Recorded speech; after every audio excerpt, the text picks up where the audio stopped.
Subhanahu wa Ta'ala. Sehingga kita kembali bersua dalam pembelajaran kali ini dalam rangka mencari ilmu. Semoga kita semua diberi kesehatan dan kekuatan serta kepahaman dalam menuntut ilmu. Baiklah, mari anak-anak kita mulai pelajaran dengan membaca doa. Bismillahirrahmanirrahim. Rabbi zidni ilma warzuqni fahma. Pada pertemuan ini, kita memasuki bab 3, yaitu beriman kepada kitab-kitab Allah. Dalam bab ini, siswa diharapkan memiliki kompetensi inti, yaitu 1. Menerima dan menjalankan ajaran agama yang dianutnya. 2. Menunjukkan perilaku jujur, disiplin, tanggung jawab. 1. Peduli dan percaya diri dalam berinteraksi dengan keluarga, teman, guru, dan tetangganya. 3. Memahami pengetahuan faktual dengan cara mengamati, mendengar, melihat, membaca, dan menanya berdasarkan rasa ingin tahu tentang dirinya, makhluk ciptaan Tuhan dan kegiatannya, dan benda-benda yang dijumpainya di rumah, di sekolah, dan tempat bermain. 4. Menyajikan pengetahuan faktual dalam bahasa yang jelas dan logis, dalam karya yang estetis, dalam gerakan yang mencerminkan anak sehat, dan dalam tindakan yang mencerminkan perilaku anak beriman dan berakhlak mulia. Kompetensi dasar diharapkan siswa 1. Menerima kebenaran adanya kitab-kitab Allah Subhanahu wa Ta'ala dan Nabi pembawa risalahnya. 2. Menunjukkan sikap teguh pendirian dan amanah setelah mempelajari iman kepada kitab-kitab Allah Subhanahu wa Ta'ala. 3. Memahami makna iman kepada kitab-kitab Allah Subhanahu wa Ta'ala. Dan 4. Mengkomunikasikan nama-nama kitab Allah Subhanahu wa Ta'ala beserta Nabi yang membawa risalahnya.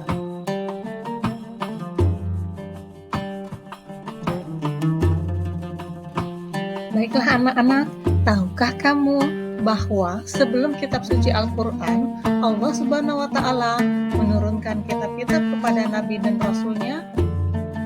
Iya, betul sekali. Ada kitab Zabur, kitab Taurat, dan kitab Injil. Ayo anak-anak, mari kita simak penjelasannya. Kali ini kita akan belajar tentang iman kepada kitab-kitab Allah. Seperti kita ketahui bersama bahwa rukun iman itu ada berapa anak-anak? Ada 6. Iya, betul sekali. Ini kita akan belajar tentang beriman kepada kitab-kitab Allah. Iman kepada kitab Allah berarti membenarkan bahwa semua kitab itu diturunkan Allah Subhanahu wa Ta'ala. Kita percaya atau beriman kepada kitab-kitab Allah merupakan rukun iman yang keberapa?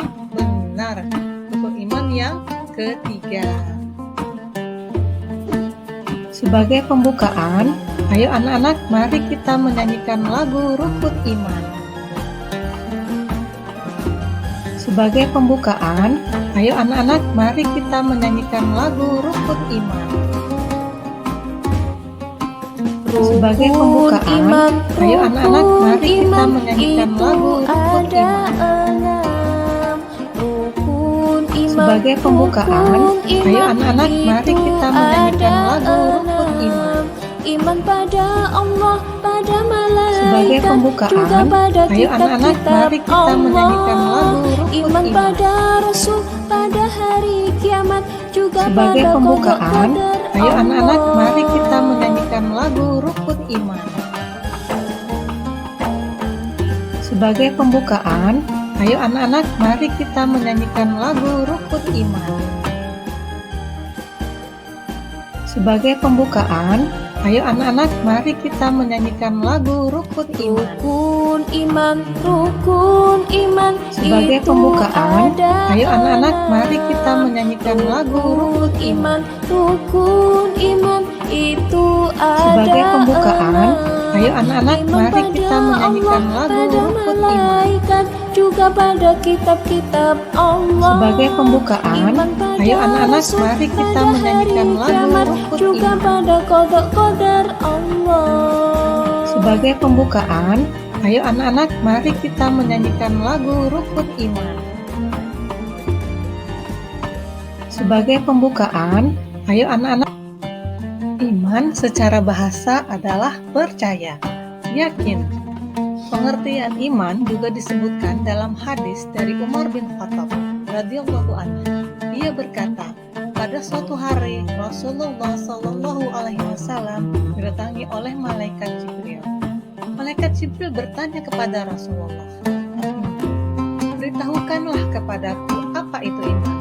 Rasulullah menjawab, "Iman itu artinya engkau beriman kepada Allah, para malaikat-malaikatnya, kitab-kitabnya, rasul-rasulnya, hari akhir, dan kamu beriman kepada takdir yang baik maupun yang buruk." Jadi, iman secara istilah adalah meyakini di dalam hati, kemudian diikrarkan dengan ucapan atau lisan, dan dibuktikan dengan perbuatan. Kitab-kitab Allah adalah kitab-kitab yang diturunkan oleh Allah Subhanahu wa Ta'ala kepada rasul-rasulnya sebagai rahmat dan petunjuk bagi seluruh umat manusia agar bahagia hidup di dunia maupun di akhirat.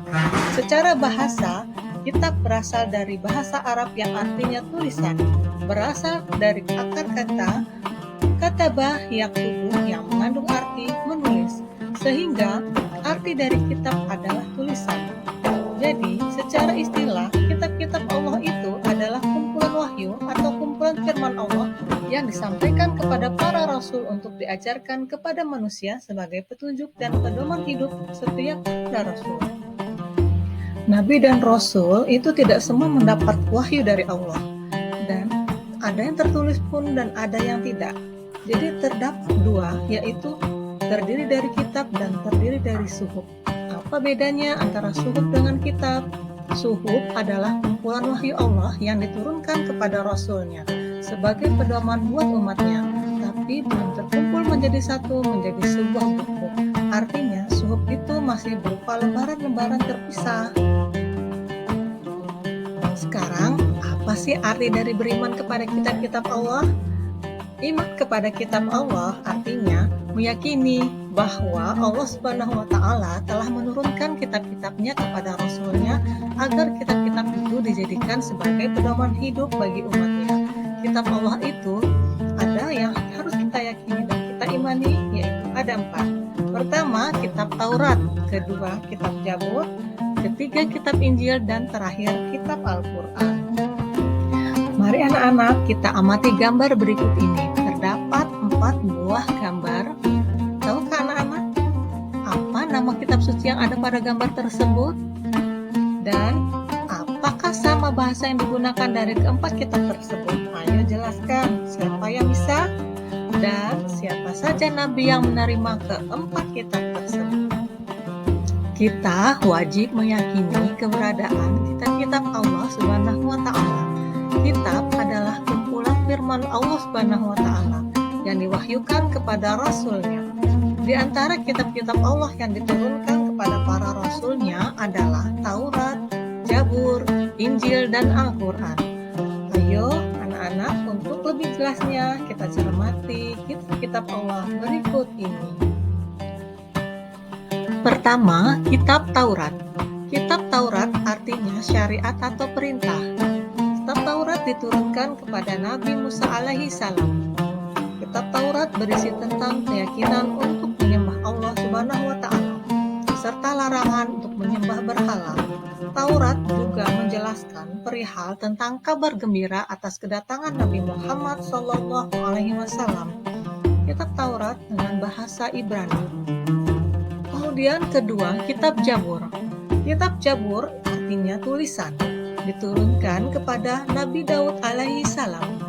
Kitab Zabur berisi tentang beberapa zikir, pengajaran, dan hikmah.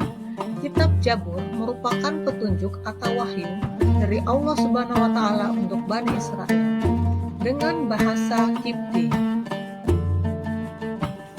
Ketiga, kitab Injil. Injil artinya kabar gembira, diturunkan kepada Nabi Isa berbahasa Yunani.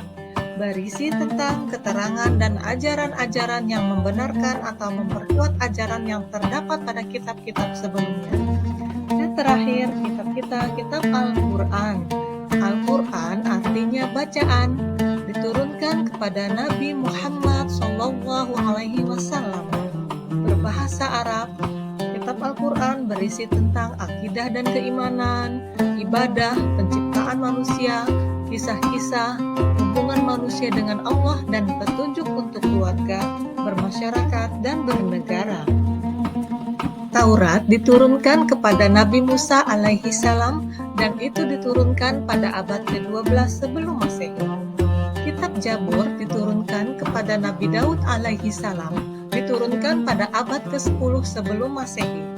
Kitab Injil diturunkan kepada Nabi Isa alaihi salam pada abad pertama Masehi. Dan kitab Al-Quran diturunkan kepada Nabi Muhammad SAW pada abad ke-7 Masehi. Kita meyakini bahwa Allah telah menurunkan kitab-kitab kepada para rasulnya agar dijadikan pedoman bagi umatnya. Bagi umat-umat rasul tersebut, apa hukumnya kita mengimani kepada kitab-kitab Allah itu? Hukum beriman pada kitab-kitab Allah itu adalah fardu ain. Fardu ain itu artinya kewajiban kepada setiap individu untuk mengimani kitab-kitab Allah. Beriman kepada kitab-kitab Allah Subhanahu wa Ta'ala merupakan rukun iman yang ketiga. Kitab-kitab Allah adalah kitab-kitab yang diturunkan oleh Allah Subhanahu wa Ta'ala kepada rasul-rasulnya sebagai rahmat dan hidayah bagi seluruh umat manusia agar mencapai kebahagiaan di dunia dan di akhirat. Allah Subhanahu wa Ta'ala berfirman dalam Al-Quran surat An-Nisa ayat 136 yang artinya, wahai orang-orang yang beriman, tetaplah beriman kepada Allah dan Rasul-Nya dan kepada kitab yang Allah turunkan kepada Rasul-Nya serta kitab yang Allah turunkan sebelumnya. Barang siapa yang kafir kepada Allah, malaikat-malaikatnya, kitab-kitabnya, rasul-rasulnya, dan hari kemudian, maka sesungguhnya orang itu telah sesat sejauh-jauhnya. Allah Subhanahu wa Ta'ala menurunkan kitab-kitabnya supaya manusia dapat melaksanakan keadilan. Allah Subhanahu wa Ta'ala berfirman sebagai berikut.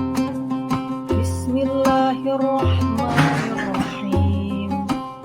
Laqad arsalna rusulana bil bayyinati wa anzalna ma'ahumul kitaba wal mizana liyaquma an-nasu bil qist. Artinya, sungguh kami telah mengutus rasul-rasul kami dengan bukti-bukti yang nyata, dan kami turunkan bersama mereka kitab dan neraca keadilan, agar manusia dapat berlaku adil. Meyakini kitab-kitab Allah Subhanahu wa Ta'ala. Meyakini kitab-kitab Allah Subhanahu wa Ta'ala berarti mempercayai bahwa Allah Subhanahu wa Ta'ala menurunkan ajaran-ajarannya dalam sebuah kitab kepada para nabi dan rasul untuk dijadikan petunjuk bagi umat manusia. Kewajiban manusia terhadap kitab-kitab Allah Subhanahu wa Ta'ala diantaranya adalah pertama, mempercayai adanya 4 kitab Allah Subhanahu wa Ta'ala. Kedua, mempercayai bahwa seluruh kitab tersebut datangnya dari Allah Subhanahu wa Ta'ala. Ketiga, membenarkan berita-berita tentang kitab-kitab terdahulu dalam Al-Quran. Keempat, mengamalkan hukum-hukum dari Al-Quran. Bagaimana sikap kita setelah datangnya Al-Quran? Kitab yang diturunkan kepada Nabi dan Rasul menjadi petunjuk bagi umatnya masing-masing. Namun, setelah datangnya Al-Quran, maka semua umat manusia harus mengikuti Al-Quran, karena Al-Quran merupakan penyempurna syariat dan ajaran umat-umat sebelumnya.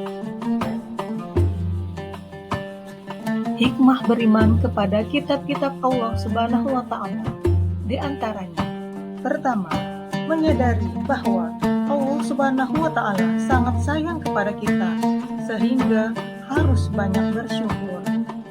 Kedua, selalu melaksanakan perintah Allah Subhanahu wa Ta'ala dan menjauhi segala larangan-larangannya, karena kita tahu hukum-hukum yang ditetapkan Allah Subhanahu wa Ta'ala.